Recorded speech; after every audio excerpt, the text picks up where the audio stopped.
하나님의 말씀은 에베소서 2장 1절부터 10절 말씀까지 읽어드리겠습니다.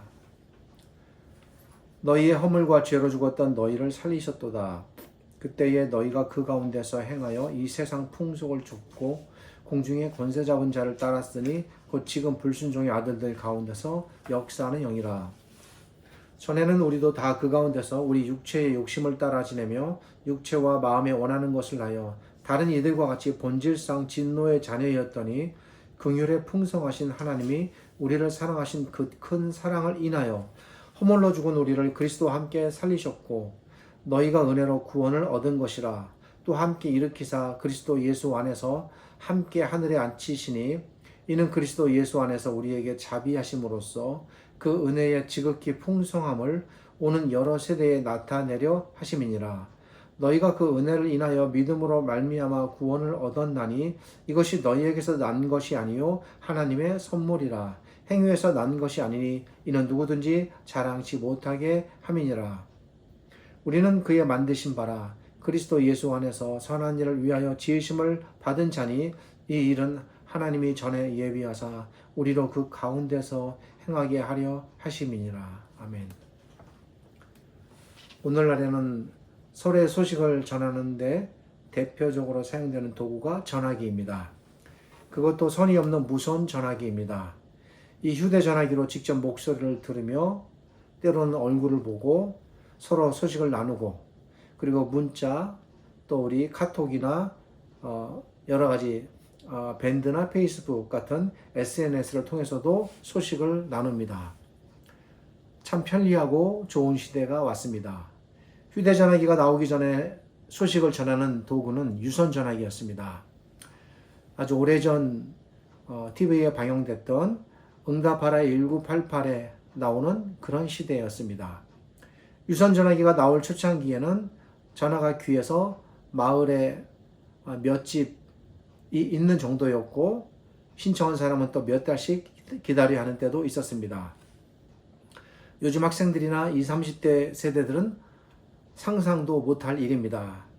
유선전화기가 나오기 이전에 소식을 주고받을 수 있었던 수단은 유일하게 편지였습니다. 종이에 직접 글로 써서 소식을 전해야만 했습니다.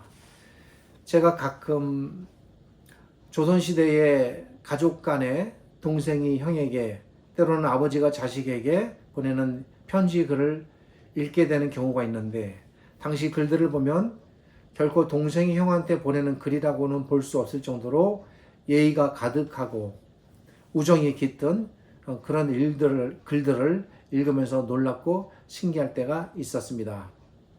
요즘 시대에는 상상조차 하기 힘들 정도의 말투와 정성 어린 예의가 조선시대의 편지글 속에 담겨 있는 것을 보는 경우가 있습니다. 바울이 에베소 교인들에게 전하는 소식이 담긴 이 글이 바로 편지입니다. 바울의 소식을 에베소 교회에게 알려주기 위한 편지입니다. 바울은 이 편지를 통해 에베소 교회에게 자신에 관한 소식과 그리고 에베소 교회에게 당부하고 싶은 글들을 적어 보냅니다. 누군가는 이 바울의 글을 가슴에 푹 품고 정성 어린 마음으로 많은 시간과 노력을 다해 그 글을 전했을 것입니다. 오늘 본문 안에는 바울이 에베소 교회에게 꼭 당부하고 싶은 내용이 적혀 있습니다.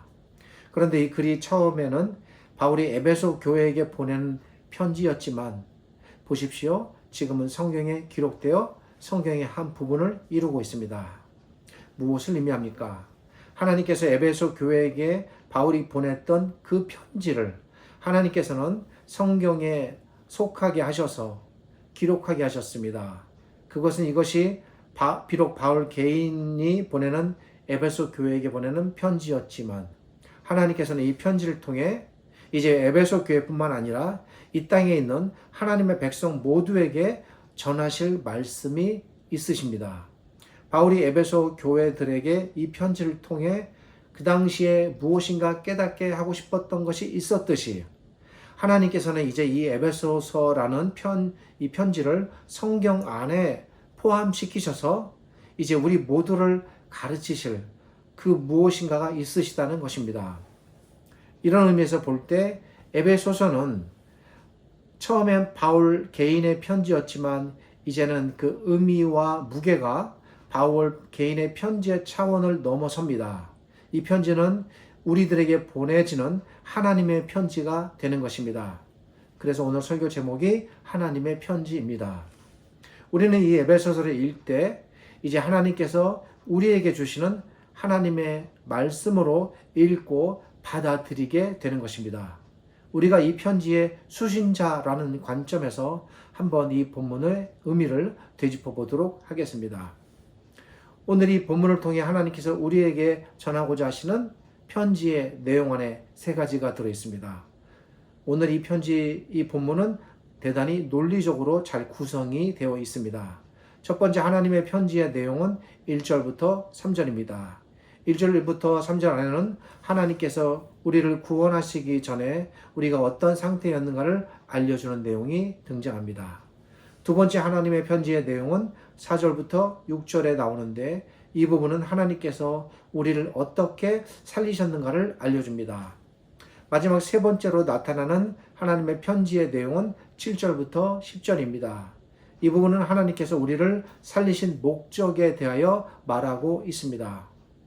본문은 이와 같이 하나님께서 우리를 살리신 일에 대하여 말함에 있어서 우리가 전에 어떤 상태에 있었으며 하나님께서 우리를 어떻게 살리셨으며 하나님께서 우리를 살리신 목적이 무엇인가라는 이 세 가지 내용을 담아서 전하고 있습니다.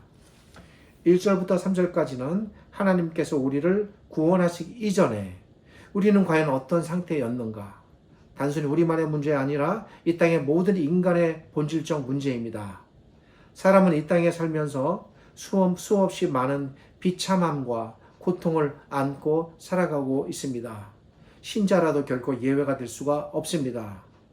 인간은 이 땅에서 좌절, 슬픔, 안타까움, 고통, 염려, 두려움, 분노, 초조, 적대감, 소외감, 상실감, 열등감, 박탈감, 불안. 제가 나름대로 생각해서 열거해 보았지만 여기 열거되지 않은 다른 여러 가지가 또 많을 것입니다. 수없이 많은 정신적 그리고 육체적 아픔을 겪으며 살아갈 수밖에 없습니다. 단 한 명도 이 땅에 존재하는 인간은 여기서 제외되거나 예외일 수가 없습니다. 사람은 정신적인 수많은 질병뿐 아니라 육체적으로도 헤아릴 수 없는 수많은 질병과 고통을 안고 살아갑니다. 아직도 밝혀지지 않은 인간에게서 내재되는 질병의 종류도 또 무수히 많습니다. 아무리 의학이 발달해도 결코 해결할 수가 없습니다. 사람이 살면서 당하는 이런 모든 종류의 비참함들의 원인은 어디서 나올까? 세상 사람들은 자신들이 당하는 비참함의 원인이 어디에 있다고 생각할까요? 길을 가는 사람들을 붙들고 물어보면 아마도 그들은 대부분 돈 때문이라고 말할 것입니다.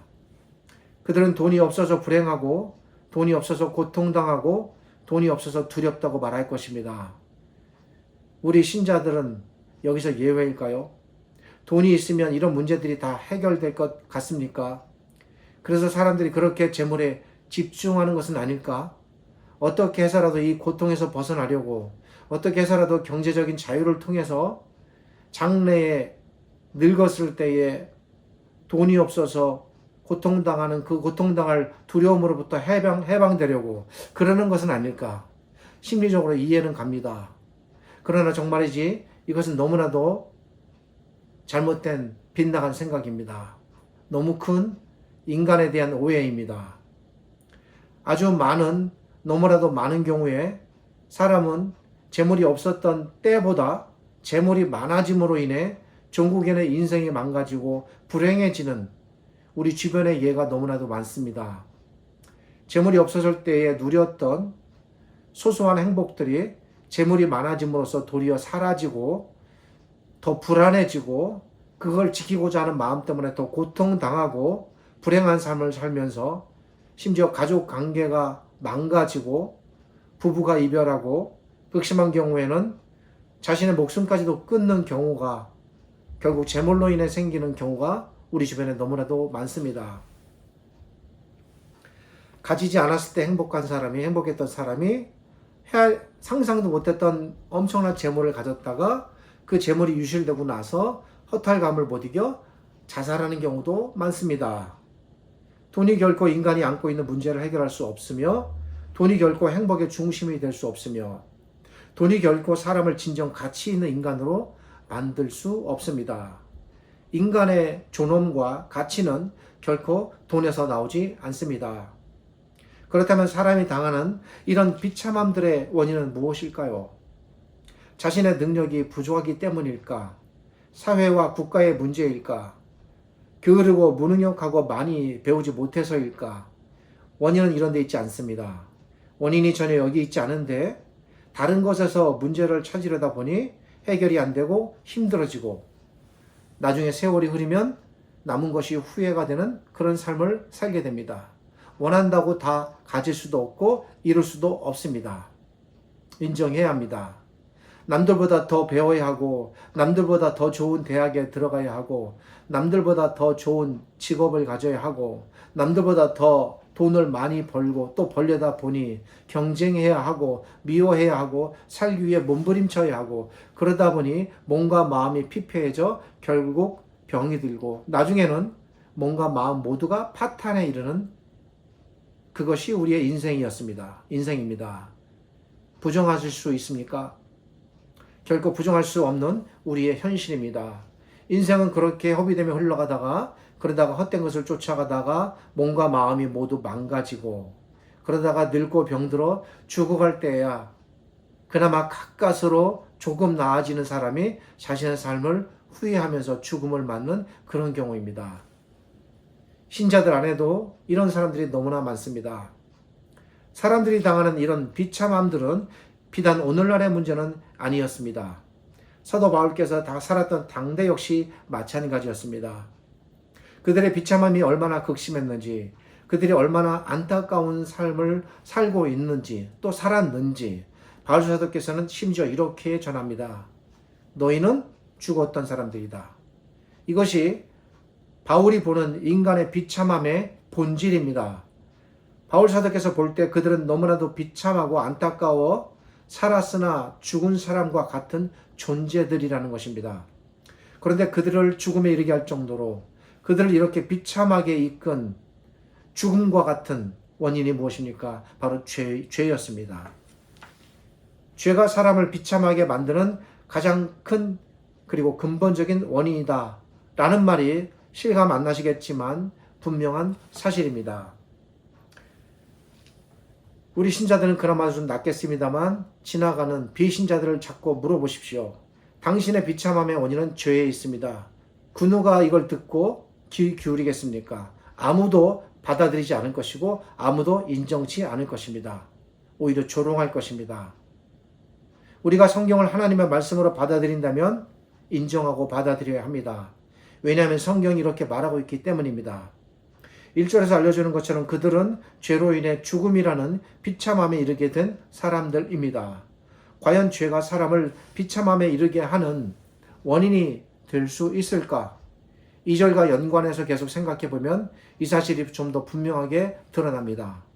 그들은 죄에 의해 세상의 풍속을 좇게 되고, 그러다 보니 사탄이 마음대로 조종하는 대로 꼼짝없이 이끌려 다니며 살다가 결국에는 비참한 결과를 맞을 수밖에 없는 사람들이었습니다. 이 땅의 모든 비신자들이 자신들이 현재 이러한 극심한 잘못된 상태에 있음을 인식조차 하지 못하기 때문에 죄라는 것을 비참함의 원인으로 받아들이지 못하는 것입니다. 오늘날 인간의 비참함의 원인도 바로 여기에 있습니다. 왜 그렇습니까? 사람이 당하는 모든 종류의 고통들, 비참함들을 여러분 누가 가져다 줍니까? 하나님께서 주시는 겁니까? 아닙니다. 사탄입니다. 사탄이 주는 것입니다. 그러면 사탄은 어떻게 해서 무엇을 통해 사람을 이 비참함으로 몰아갑니까? 사탄이 어떻게 사람을 조종하고 마음대로 부립니까? 그것은 바로 죄라는 것입니다. 사탄은 죄라는 것을 도구로 삼아 사람을 조종하고 움직여 나가다가 결국에는 비참한 결말에 이르게 합니다. 그리고 3절 끄트머리에 기록되어 있는 것처럼 사탄은 사람을 죄를 통해 조정해 나갈 때 사람의 욕심, 즉 마음에 원하는 것을 아주 교묘하고 절묘하게 이용합니다.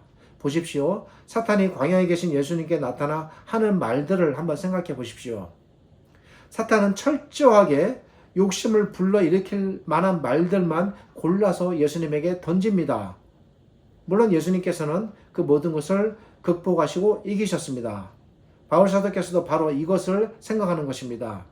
사탄은 사람의 욕심과 마음에 원하는 것을 일으켜 죄를 품게 하고 키우고 그 죄를 겉으로 드러나서 행동하게 하고 말하게 하고 결국 그 죄를 통해서 그 사람과 그 사람의 주변까지 모두 황폐케 하여 결국에는 무너뜨리는 것이 그의 목적입니다. 명백한 사실이고 성경의 가르침입니다. 그러므로 죄가 사람의 삶을 망가뜨리는 가장 근본적인 원인입니다. 돈이 없어서 인생이 망가지는 것이 아닙니다. 죄가 사람을 망가지게 하는 것입니다. 그러므로 진정 인생을 하나님 앞에서 값지게 살기 원한다면, 그렇다면 가장 먼저 힘써야 할 일은 재물을 모으는 것이 아니라 죄로부터 자신을 멀리하는 일입니다. 죄로부터 자신을 끊어내는 일입니다. 분명히 제가 단언컨대 신자의 참된 행복과 회복은 신자 스스로가 자신을 죄로부터 끊어내고 멀리하게 되는 바로 그 지점으로부터 신자의 회복과 행복은 거기서부터 출발합니다. 죄가 사람을 비참함에 이르게 하는 것입니다. 죄가 사람의 마음을 무너뜨립니다. 죄가 사람의 몸을 무너뜨립니다. 죄가 사람을 좌절과 슬픔과 공포와 안타까움과 비참함과 두려움과 불안으로 몰아넣는 것입니다. 인간의 모든 고통, 인간의 모든 슬픔, 인간의 모든 위태로움, 인간의 모든 좌절, 인간의 모든 우울함, 이 모든 것들은 전적으로 죄로부터 시작되고 죄로부터 나오고 죄로부터 발전합니다. 이거는 병원이, 의사가 해결할 수 없는 부분입니다. 이것이 바로 성경이 죄에 대하여 우리에게 지적하고 가르치는 바입니다. 이처럼 인간의 모든 불행의 원인이 죄에 있기에 사람이 진정으로 회복하려면 이 부분부터 문제가 해결돼야 하는 것입니다. 이 근본적인 해결을 위해 바울 사도께서 제시하는 내용이 바로 4절부터 7절까지 기록입니다. 죄를 근본적으로 해결하기 위해 우리가 찾아가야 할 길 무엇일까?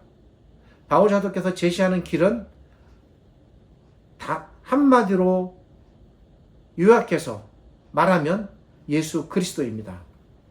어떻게 예수 그리스도를 통해 우리의 모든 죄 문제가 일시에 해결될 수 있을까?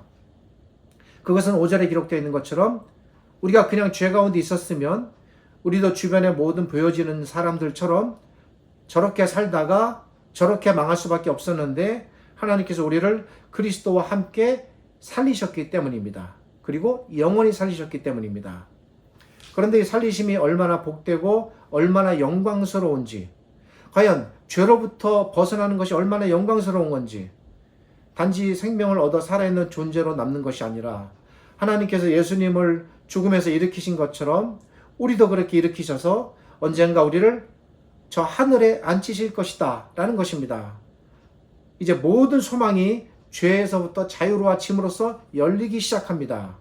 하나님께서 예수 그리스도를 통해 우리를 죄에서 건지시니 죄의 문제가 해결되고 우리가 모든 비참함에서 벗어나 진정한 영광과 복락에 들어간다는 말씀입니다. 비록 우리가 이 땅에 살면서 신자를 할지라도 때로 걱정하고 두려워하고 아프고 슬프지만 그것이 우리를 무너뜨리는 근본이 될 수는 없습니다. 그러므로 분명하게 단언하여 말씀드리건대 우리의 모든 비참함들을 해결하는 유일한 길은 너무나도 당연하고 분명한 말씀이지만 오직 예수 그리스도께만 있습니다. 이것이 복음입니다. 오늘날의 교회가 이 복음의 본질, 이 복음을 전하지를 못합니다. 이것을 등한히 여기고 복음과 비슷한 다른 것들에 치중하고 그래서 교회 안에 복음을 찾아보기가 참으로 힘듭니다. 안타까운 오늘날 교회의 현실입니다. 하나님께서 그리스도를 통해 우리를 이렇게 건지신 일에 대하여 바울 사도께서는 5절과 6절에서 세 가지 동사를 이용하여 상세하게 알려줍니다. 그것은 우리를 살리시고 일으키시고 앉히셨다는 것입니다. 살리셨다는 말은 하나님께서 죽게 된 우리들을 그대로 방치해 두지 않으시고 죄의 문제를 해결하심으로써 죽음에서 살리셨다는 말입니다. 다음으로 일으키셨다는 말은 하나님께서 우리를 살리신 그대로 두지 않으시고 우리를 하나님의 자녀로 살아가도록 이 땅과 영원으로 이끄신다는 것입니다. 하나님께서 아담을 지으시고 생기를 주어 일어나 걷게 하신 것처럼 우리를 그렇게 일어나 걷게 하셨다는 것입니다. 우리가 하나님의 이 살리심으로 아담처럼 하나님의 형상을 입게 되었음을 알려주는 말입니다. 다음으로 앉히셨다는 말은 하나님께서 우리를 영원한 복된 자리에 앉히셨다는 말입니다. 하나님께서 우리를 이 땅에서뿐만 아니라 장차 들어갈 하나님의 나라에서도 누릴 그런 자리를 우리를 위해 준비하셨다는 말입니다. 그래서 우리 신자들에게 진정으로 본질적으로 죽음은 안타깝고 가족 간의 이별이게 슬프지만 두려움이 아닙니다. 결코 불행이 아닙니다. 결코 인생의 끝이 아닙니다. 이 땅에서 그리스도와 함께 모든 복과 기쁨을 누리게 하시고 장차에는 그리스도와 함께 하나님의 나라에서 영광을 누리며 살게 하신다는 말씀입니다. 이 모든 것들이 다 죄의 문제가 해결됨으로써 여러분 잘 들으십시오. 순차적으로가 아니라 일시에 우리에게 주어지는 영광입니다. 이 모든 영광들이 전적으로 우리의 주님이신 그리스도 그분으로부터 나옵니다. 이 사실을 강조하기 위해 바울사도께서는 본문 안에서 잘 읽어보십시오. 그리스도 안에서라는 말을 지속적으로 반복하여 말하고 있습니다. 그렇다면 하나님께서 우리를 이렇게 죄 가운데서 건지신 목적이 또 있지 않겠습니까? 8절은 하나님의 은혜를 강조합니다. 너희가 구원을 얻었다는 말로 시작합니다. 바울사도께서는 이렇게 구원을 얻은 것이 하나님의 은혜로 가능하였음을 강조합니다. 이 구원은 하나님께서 베푸신 선물입니다. 이것은 순전히 그리스도 안에서 하나님께서 긍휼하심으로 우리를 불쌍히 여기셔서 너무 안타깝게 여기셔서 긍휼과 사랑으로 주신 결과입니다. 그러기에 이 구원은 받은 자들이 결코 자신의 구원을 자랑할 수 없는 구원입니다. 9절이 말합니다. 결코 자랑해서는 안 됩니다. 그러지 말라는 것입니다. 사람들 앞에서 겸손하라는 것입니다. 자기를 높이지 말라는 것입니다. 우리가 신앙의 연륜이 더해가면서 빠지기 쉬운 가장 첫 번째 오류가 하나님의 은혜를 잊는 것입니다. 낮추고 또 낮추라는 것입니다. 자기를 드러내지 말라는 것입니다. 할 수 있다면 감추고 은밀히 행하라는 것입니다. 사람들에게 어떻게 하면 이렇게 칭찬받을까, 저렇게 칭찬받을까, 칭찬에 굶주리지 말라는 것입니다. 사람들의 칭찬이 그렇게 중요하지 않습니다. 사람들의 인정도 그렇게 대단한 것이 아닙니다. 어떻게 하면 인정받을까 계산하고 고민하여 행동하지 말라는 것입니다. 사람이 몰라주면 좀 어떻습니까? 사람들에게 좋은 말 듣기를 기대하지 말라는 것입니다. 좋은 말 듣기를 기대하는 것처럼 신앙적 유혹에 쉽게 빠지는 길도 없습니다. 모든 경우에 자기를 드러내지 말고 오직 하나님의 의상만을 드러내라는 것입니다. 무슨 일을 하든지 하나님의 의상만을 생각하십시오.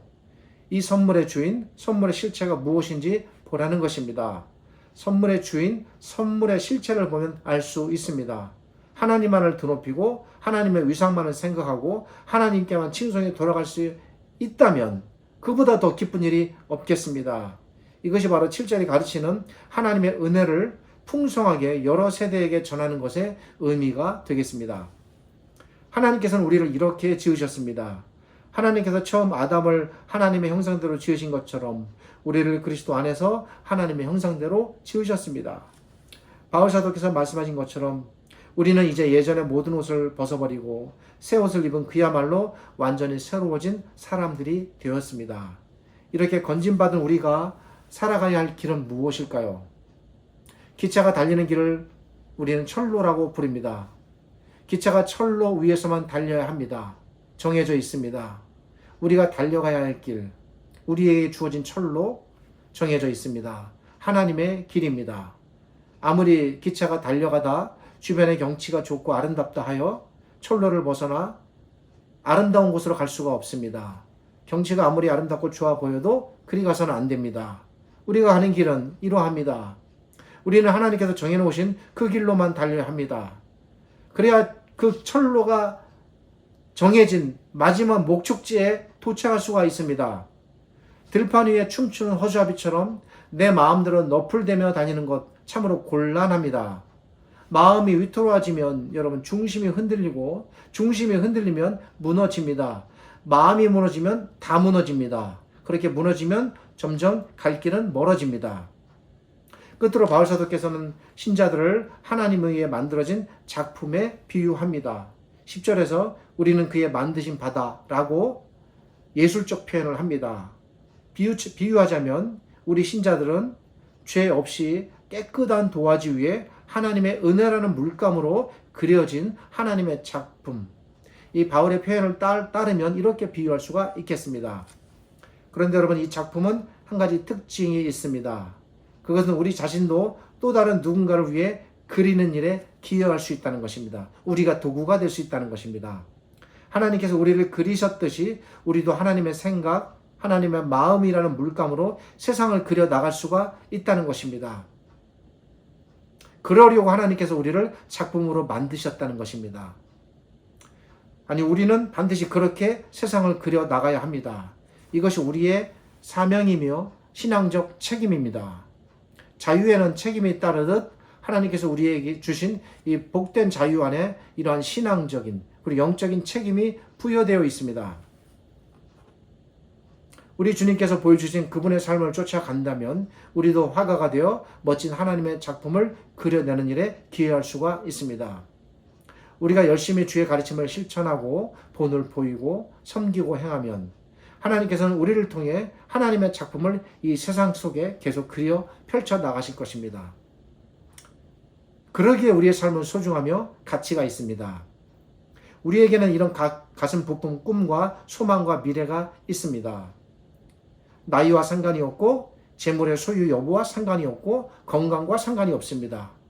누구나 추구할 수 있고 누구나 갈 수 있는 직분과 상관없는 길입니다.